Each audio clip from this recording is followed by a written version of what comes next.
دوستانو کہانی بالکل کھلاو شوا د عمران خان خور د عمران خان ډاکټر سہیل افریدي د پریس کانفرنس کو سسي ویلي خو پریس کانفرنس ډېر غټ پریس کانفرنس کړی خو تاسو ته په لنډو الفاظو کې او ډېر په ساده الفاظو کې تاسو پوه کوم چې چل شوی دی د سہیل افریدي سے بیا څو خبرې هم در باندې بیا واورو مخیره کې خو چل داسې چل شوی دی چې د عمران خان خور وایي چې کومه ډاکټره ده عظما او ډاکټر فیصل چې کوم دی د عمران خان ذاتی معالج چې کوم دی وی چې مونږ ته ټلیفون راغی چې تاسو 8:30 بجو له اډیالي ته راشئ مونږ وی 8:30 بجو له اډیالي ته رالو دواړه هلته کې یو کمره کې کینولو ګنټه 2 غنټې نه سو داسې 12:30 بجو ټیم کې وی ما ته ډاکټر فیصل سلطان وی ما ته وی چې ته راشه وی زی ما ورته چې زه یوازې وی چې او ته وی به زه لړم اوس دغه چپټر لوندې کلوز شو اوس دی په د ډاکټر خورې پاتې شو عظما هغې وی چې ما ته وی چې ډاکټر صاحب ته راشه دی په لکه چې دی لړ که نه وي ما ته وی چې ته راشه وي چې زه رالم یو وړوکې غوندې ګاډي کې کینولم او وی روانې کړم نو وی ګیر چاپېره تیري دي او څه دي وي ما سره چې کوم ایسایي ښځه ناسته ده لکه هغې نه د تپوس کوم چېرته ځو سی صاحب د وی څه جواب مواب نه راکوي خاموشي ده وي نه وي هغې ته پته نه وه یاد لکه دغه ده خو بس وایي ګاډی روانو وایي وي جاړې جنګال راغی ځنګل منګل وي ما ورته ویل تاسو چېرته راوستم دا څه دي لکه دا خو شپه لار نه ده دغه لار نه ده وایي چې نه دا دلته کې کار دی وایي چې هلته وایي پیمز وي ما ورته چې پیمز ته څه رالو وایي چې ته راشه وی هلته کې یو کمره کې کینولم او هغه کمرې نه بعد چې کوم دی یو 7 منټه 15 منټ بعد انتظار وکړه بیا وایي چې بره راشه چې بره لړم هلته عمران خان وی ناستو په کرسۍ باندې وی چې دې صحیح کړم ډېر خوشحاله شو وی هغې ته ویل چې کوم ډاکټر یا دغه وایي چې دا د ما خور 10 میاشتې بعد زه صحیح کوم لکه 10 میاشتې بعد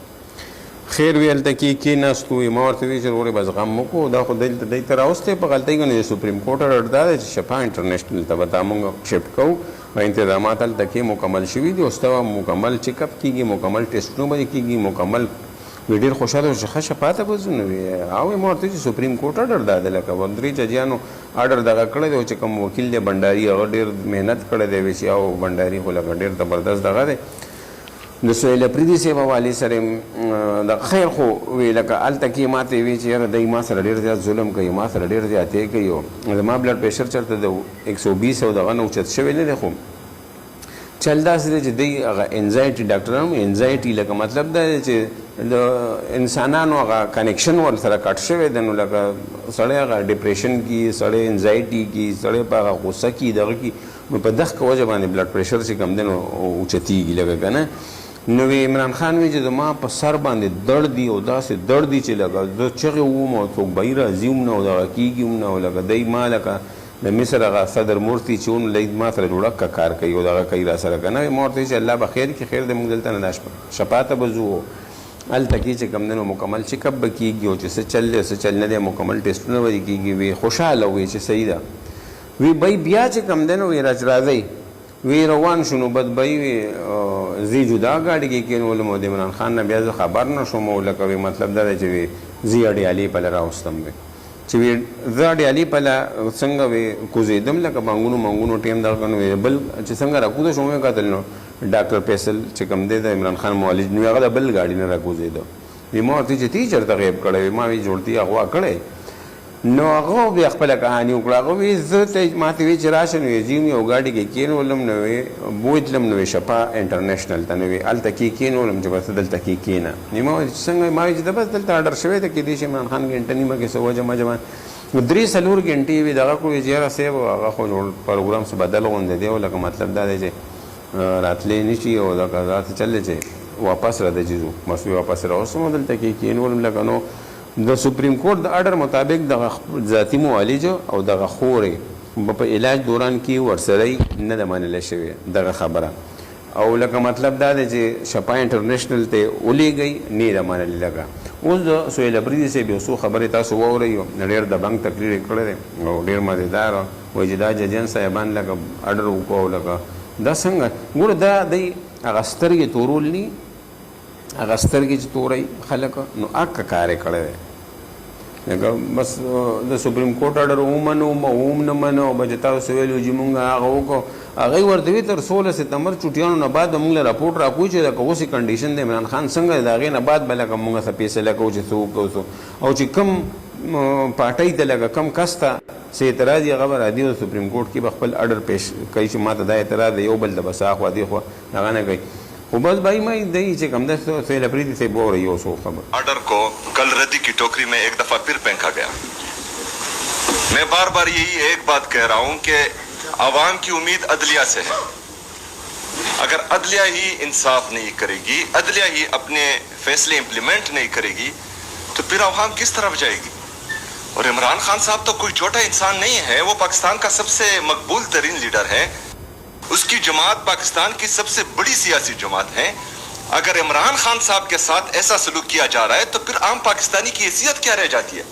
وہ کس طرف جائے گا؟ عام پاکستانی اپنے لیے اس پاکستان میں اپنا مستقبل کیسے دیکھے گا کہ عمران خان صاحب کے جیسے انسان کے ساتھ یہ رویہ رکھا جا رہا ہے؟ اور 3 ججز وہ باقاعدہ حکم کرتے ہیں کہ عمران خان صاحب کا علاج شفا انٹرنیشنل ہاسپٹل میں ہو, لیکن یہ اتنے ذہنی اور اخلاقی پستی کے وہ نیچے والے درجے تک پہنچ چکے ہیں کہ ان کو عدالتیں اور ججز بھی انسان کے بچے نظر نہیں آتے. مطلب یہ اتنی ہٹ درمی کیوں کر رہے ہیں؟ مطلب یہ آئین اور قانون کو عدلیہ سے اپنے آپ کو بالا تر سمجھتے ہیں. مطلب ان کو خوف ہی نہیں ہے, ڈر ہی نہیں ہے کسی چیز کا. ان کو یہ خوف بھی نہیں ہے کہ یہ توہین عدالت کر رہے ہیں. ابھی تو ہماری ساری امیدیں ججز سے ہیں. یہ ججز کی توہین کی گئی ہے, یہ سپریم کورٹ کی توہین کی گئی ہے. یہ ججز جو ہیں ابھی فیصلہ کریں کہ یا عدالتوں کو تالے لگانے ہیں, عدالتیں بند کرنی ہیں, یا جو ہے اپنے فیصلے امپلیمنٹ کرنے. یہ 2 باتیں. اگر کل کا واقعہ جو ہوا ہے, ججز کو فیصلہ کرنا ہے, جتنے بھی ججز ہیں پورے پاکستان میں, کیونکہ یہ صرف 3 ججز کی انسلٹ نہیں ہے, یہ 3 ججز کی توہین نہیں ہے, یہ پوری عدلیہ کی توہین ہے. انہوں نے پوری عدلیہ کو پیر تلے روندا ہے, انہوں نے عدلیہ کی توہین کی ہے. انہوں نے ان 3 ججز کے آرڈر کو ردی کی ٹوکری میں پھینکا ہے. اس کا مطلب یہ ہے کہ یہ اشرفیہ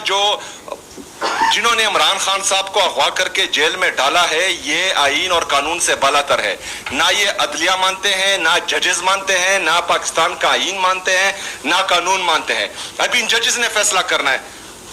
ہم تو اپنی تحریک چلائیں گے. عمران خان صاحب کا حکم ہے, ان کا حکم سرانکوں پر. اس میں آپ تیزی بھی دیکھیں گے. خاص آپ کے لیے آپ ملے نے مجھے انہیں خاص کہہ کہ سہیل کو کہو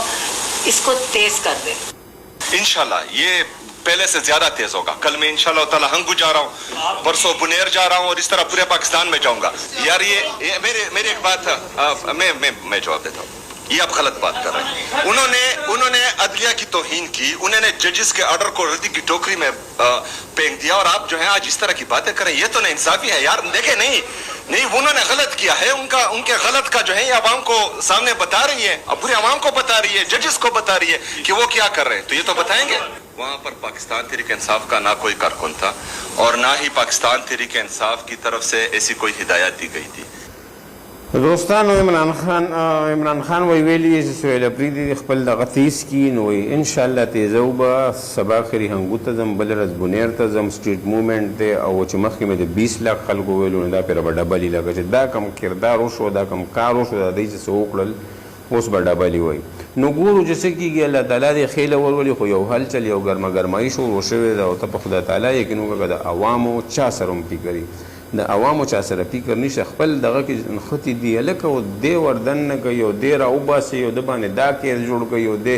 عدالت درته وایي یو ځای ته بوځئ, تاسې بل ځای ته بوځئ. نو مړه یو څه عجیبه غوندې. نو قانون چېرته دی؟ لکه مونږ خو مریان په دغه باندې د قانون بالادستي خو نشته که نه.